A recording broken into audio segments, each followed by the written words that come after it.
mean, I'm hoping we can. Let's talk about those new signings that we made. We had was it Quenda? Yeah, Giovanni Quenda and Dario Asugu. Now I haven't actually seen too much about Asugu. I spoke with you and Lewis about him. You guys are under the assumption that he's just going to be squad depth next season. Yeah, he's going to be squad depth. Yeah. Which kind of made me think, why did we sign Ugachukwu? Because I think Ugachukwu is good enough to come in, and he offers, a good defensive. Well, the plan right now is for Asugu to be part of the first team. Plans can obviously change, so they might see him in pre-season and think, actually, maybe he needs to go out on loan or whatever, and maybe Ugachukwu will stay with the first team squad next season. Plans can change, but. I mean, if what we were talking about before is true, and they sell Ugachukwu on for a profit, and then they bring in what's his name? Asugu, then that just tells me that it's like real estate. These players, and they're just going to flip them on and flip them on and flip them on. And we're talking about these players and thinking, God, what can he bring to Chelsea? And the reality is, they were never going to bring anything to Chelsea because there was never even. But I think you've got to look at. I think you've got to accept that there are going to be certain players that are signed purely with profit in mind. But then you've got to look at your players like your Estevals, your Quendas and your Piazes as the ones that are actually going to contribute and are seen as the top talent. So I get annoyed when we're signing players and full well they're not going to play for the football club. But I almost look at that as just a separate business. And then I'm more focused on like the ones that are coming in that are actually going to make a difference, because all clubs will do a similar thing where they will sign players with selling them for a profit in mind. But so for me, I'm looking at Esteval coming in, exciting, one of the best talents in the world in his age group. So basically, we've got 3 of the best players in world football under 18 that aren't Lamine Yamal. Now, whether that means that they're going to develop and be as good as we think they are, that's down to us to provide the environment, and it's questionable whether we can provide the right environment and allow these players to develop and reach their potential. That's a valid conversation to have, whether we can do that. But I think those are exciting signings in their own right. But again, they're going to struggle unless you put the relevant experience around them. That's the big question. What's your thoughts on it? That's what you're shaking your head when Charlie was speaking about the environment. Yeah, well, I mean, what environment are they coming into? They're coming into an environment where they've got the new kids on the block who've been here for maybe a year extra, and they're like, hey, we're going to teach you how to play at Chelsea. So that's why I laugh about the environment thing. And with regards to the other players you mentioned earlier, in the nicest way possible, with all their respect, I don't care. It literally just does nothing for me right now to see a youngster come in at Chelsea. I'm not interested unless we go out there in summer and buy some experience and actually for once address the big elephant in the room that is missing leadership and experience. I honestly couldn't care less which youngster is coming in. I have to admit, when I looked at Quenda's stats, he's quite impressive. Did you watch any YouTube compilations? No, he's first team ready. He's first team ready. You don't know how good he is.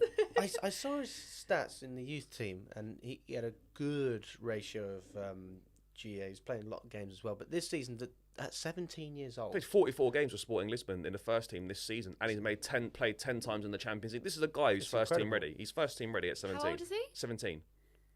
I mean, that for me is fair. And then looking at the teams we're competing with, United and Bayern Munich as well, that tells me that we were proactive. So I look at that signing a bit like Esteval almost, because we were competing with other teams for that player. And you go, you know what? Well done, guys. Well done. Fair enough. But then it's the question of, are we signing these players to play for Chelsea?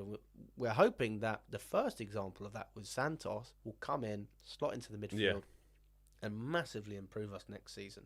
And I think that will happen, and I really hope it does. I'm hoping it does as well, yeah.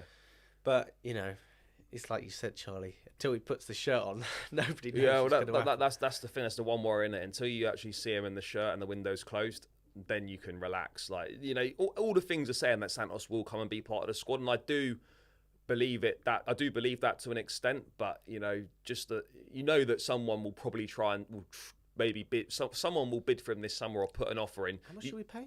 35? 13 million we signed him for. Oh, fuck. Yeah, 13 million from Vasco da Gama in January 23. So we only paid 13 million quid for it. Great business. So, but yeah, look. But let's hope it's not business. No, exactly. Football signing. Yeah. So yeah, I hope that he stays and he contributes and whatnot. But as you say, there's always a slight worry that if a big offer comes in, they could be tempted. Oh God, if we get an offer of 50. Well, exactly. This is what I mean. Like, but the thing is though, someone probably would bid 50 million quid for him. Then do we have the bottle to reject that bid? Well, exactly, and that's the big thing. But you know, then I ask Chelsea fans this question: would you rather we accept that bid, more match-going fans actually, but then hold season ticket prices, or are you happy to pay a higher price to go and watch these games because prices are going up? Well, I'd rather pay more to see a winning if we're winning. You'd rather pay more. Like if the product's good and you're winning, you don't mind paying more. If you're seeing talented players and top players at your team, you don't mind paying more. But as if you're seeing crap football, you're not winning, all your best players are being sold, then you do mind paying more for a worse product. That's what it comes down for at the end of the day. People, and it's like with anything, people will pay more if the product's decent. It's really as simple as that. But if you look at the squad this summer, right, the window's not even open, and the squad is going to be better without making any signings because Esteval's coming in, Paez is coming in, Santos is coming back.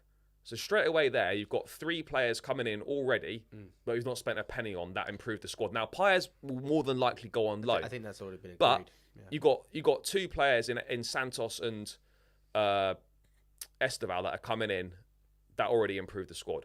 Petrovic hopefully coming back and to stay and be number 1. That improves the squad. So that's 3 players there coming back that improves the squad. If a Sugu comes in, okay, if the plan is correct and he's going to be part of the first team, that improves the squad. So before the window's even opened, we've got 4 players coming back that improve the squad. So that improves the squad, right? 4 players coming in already. Now, on top of that, if we make the right signings, and that's a big if and a massive question mark because we've not proven so far that we are going to do that, then you're suddenly looking like you're in a good position. But I appreciate there's a lot of ifs and buts there. But the framework is there for us. Players are coming into the squad this summer before the window's even open that are going to improve the squad. Now it's up to us to actually go and show that we're a serious team. 100%. I mean, it's not just Santos. Actually, I'd probably be more worried about Petrovic leaving than Santos because I think that goalkeeper position is like a curse. That is the one position that got me thinking about Maresca leaving in the first place. I was like, why do you keep picking Sanchez? Well, I think it's probably above him, to be honest. I mean, if it is, then we're just finished as a club. If politics is going to dictate who starts and who doesn't start, then what's the point of taking the job? It's just basically a highly paid consultant role. Like, you're there to say, I think we should do this. We probably all take it. Oh, 100%. Yeah, exactly. 100%. But, you know, just from the perspective, and I agree with what you're saying about paying more to watch a better product. But then also there's the other side, which older Chelsea fans will look at and go, well, Abramovich froze our season tickets for 15 years.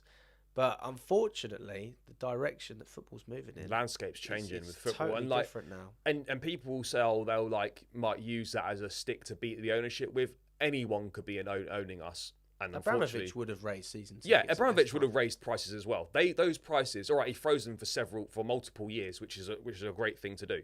But they would have gone up under him as well. You know, they would have got whoever's owning the football club. There's a direction that football's going in.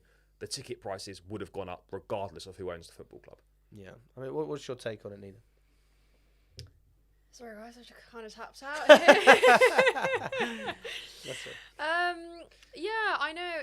I don't want to be bitter, but it's just like the issue I have with talking again about the transfer windows and looking for the future and more incomings is that we've had so many incomings that it's just kind of made me feel numb to it in a sense. Yeah. Like, I have the same priorities as you and like all the Chelsea fans watching in terms of what we actually need and has been neglected for the past years. But at the same time, we've brought so much in that it's like, I find it hard to believe that at least some of it hasn't clicked in, and it still just feels like there's too many what ifs, too many maybes, too many hot and cold players, and it's just a bit sad, really, isn't it? Because you keep looking at this future, but we're already into like this project that, you know, is now such a loose and non-existent term, but it just kind of feels numb to keep looking at youngsters coming in, to keep looking at talented players coming in, because I just struggle to think, we should still have at least formed a bit of a core now with the players that we've signed, and it just still doesn't feel that way, if that makes sense. Like, apart from a certain couple players, maybe 2, 3, 4, 5 I think you've at probably best, got Enzo, Caicedo, Cucurella and Palmer, who are like, and maybe Jackson. You've got 4 or 5 that you could say are a core. Maybe you chuck Reece James in there, 6, Fofana 7. There's a bit of a core. There's no spine, but there's a bit of a core. There's a bit of. I think you could say that's the core. That's maybe the core of the squad, and maybe the core of the team. But yeah, there's a lot of improvement needed. Yeah, and that's the thing though. Like, it should still be better, because even those players, to say that they perform together collectively week in, week out, it's still not the case. You rarely get a full kind of at least 9-10 players putting in a solid shift at the same time. It still is taking its time, and I know it's down to a lot of factors. It's not as simple as just, it's simply being that easy, but still, I just would have liked us to have built a little bit more consistency in this time frame. Consistency, that's the big word, isn't it? We've lacked that for a couple of years now. We've made loads of years. Even under Tuchel, we lacked consistency. Like, we've lacked consistency for a number, particularly in the league. We've lacked consistency really since we last won the league under Conte in 17. We've lacked consistency in the league since then, because we've been nowhere near challenging for a league title since Antonio Conte. So we've lacked consistency in the league for a number of years. I mean, at least we were a cup team, which exactly. Season... But that's the thing though. Like, winning the trophies papered over our inconsistency in the league. Now there's nothing to paper over the inconsistencies in the league, and that's the big thing now. Well, hopefully we can build something. Not that I believe Maresca is the man to do it, but I hope I can be proven wrong. I really do. And